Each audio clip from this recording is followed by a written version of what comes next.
नागपुर महानगर पालिका के कर्मचारियों के लिए बड़ी खुशखबरी है। मुख्यमंत्री देवेंद्र फडणवीस ने 17,981 पदों पर भर्ती को मंजूरी देने के साथ 579 कर्मचारियों को नियुक्ति पत्र सौंपे। वहीं लाड़ पागे समिति का लाभ राज्य के सभी सफाई कर्मचारियों को देने की घोषणा भी की है। नागपुर महानगर पालिका में आयोजित भव्य समारोह में मुख्यमंत्री देवेंद्र फडणवीस और केंद्रीय मंत्री नितिन गडकरी ने 579 कर्मचारियों को स्थायी नियुक्ति पत्र वितरित किए। इस अवसर पर मुख्यमंत्री ने बड़ी घोषणा करते हुए कहा कि लाड़ पागे समिति की सिफारिशों का लाभ अब केवल मनपा ही नहीं बल्कि राज्य के सभी विभागों के सफाई कर्मचारियों को मिलेगा। उन्होंने बताया कि तकनीकी और प्रशासनिक अड़चनों को दूर कर राज्य सरकार ने नागपुर मनपा में 17,981 पदों पर भर्ती को मंजूरी दे दी है।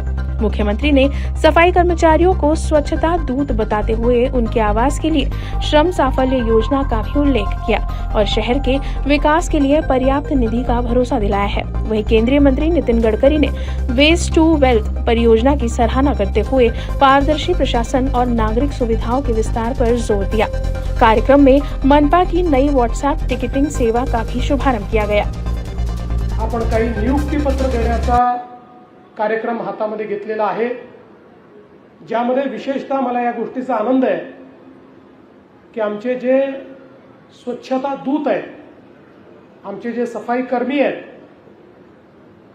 यांचा अनेक वर्षाचा जो प्रलंबित प्रश्न होता, आज तो सोडवून 476 आमच्या स्वच्छता दूतांना या ठिकाणी आज थेट नियुक्ती पत्र देण्याचा कार्यक्रम आपण हातामध्ये घेतला आहे। हे याकरता महत्त्वाचं आहे। आताच कृष्णाभाऊ मला आठवण करून देत होते की 1995 ला लाड़ पागे समितीचे ते अध्यक्ष होते। लाड़ पागे समिती 80च्या दशकामध्ये आली आणि या समितीने विशेषतः महाराष्ट्रामध्ये जे सफाई कर्मचारी होते त्यांना नियुक्ती कशी मिळाली पाहिजे, त्यांना वेतन कसं मिळालं पाहिजे, त्यांना काय व्यवस्था मिळाल्या पाहिजेत, एक प्रकारे मोठी सामाजिक सुधारणा करण्याकरता या समितीने एक अहवाल दिला। महाराष्ट्राच्या सरकारने तो अहवाल स्वीकारला, त्याचे शासन निर्णय काढले, पण तो अहवाल शासन निर्णयानंतर कुठेतरी बासनात गुंडाळला गेला आणि त्या अंतर्गत जी कारवाई करायची आहे ती कारवाई मात्र त्या ठिकाणी होत नव्हती। मला अतिशय आनंद आहे की ज्यावेळेस मला महापौर म्हणून काम करण्याची संधी मिळाली, पुन्हा एकदा आम्ही सगळ्यांनी हा अहवाल बाहेर काढला। या अहवालाची अंमलबजावणी नागपूर महानगरपालिकेत सुरू केली आणि पहिल्यांदा सफाई कामगारांना वारीस पद्धती लागू करून त्यांच्या याद्या या ठिकाणी पूर्ण केल्या। त्यानंतर त्यातले जे शिक्षित होते त्यांना पहिल्यांदा क्लास 3 मध्ये त्या ठिकाणी नियुक्ती ही आपण दिली आणि अनेक समोर बसलेले आमचे सफाई कामगारांचे नेते आहेत। मला मोती भाऊचा चेहरा दिसतोय, बऱ्याच लोकांचे सगळ्यांचे चेहरे मला दिसतायत, सगळीकडे बसलेले आहेत।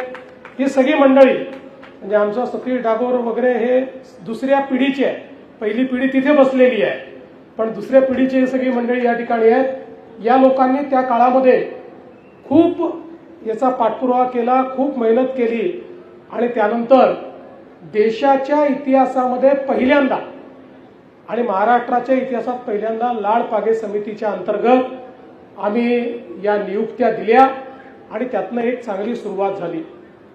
नंतरच्या काळामध्ये 2014 साली जेव्हा मला मुख्यमंत्री म्हणून पदभार मिळाला, 2015 साली आम्ही निर्णय केला लाड़ पागे समिती ही केवळ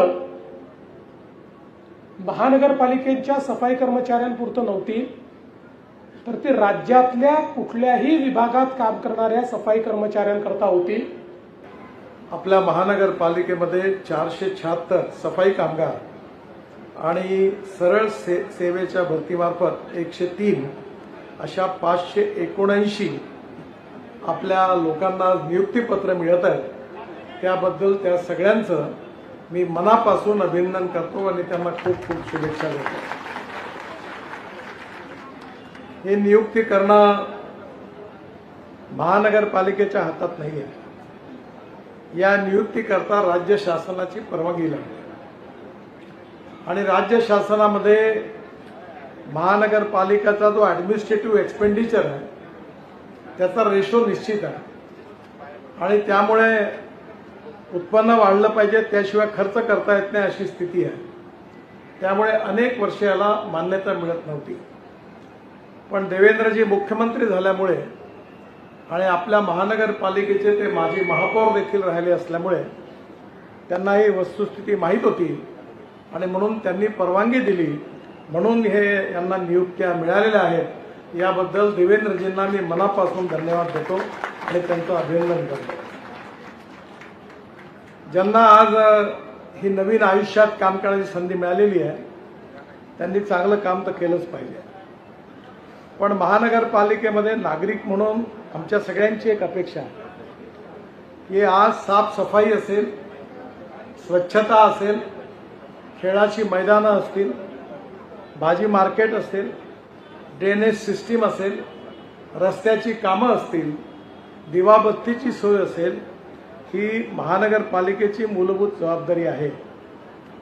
सगळ्याच गोष्टीमध्ये राज्य शासनावर आपण डिपेंड राहू असं शक्य नाही आहे आणि म्हणून महानगरपालिकेला अनेक ठिकाणी आपला खर्च कमी करावा लागेल आणि उत्पन्न वाढवावं लागणार आहे. मला अतिशय आनंद आहे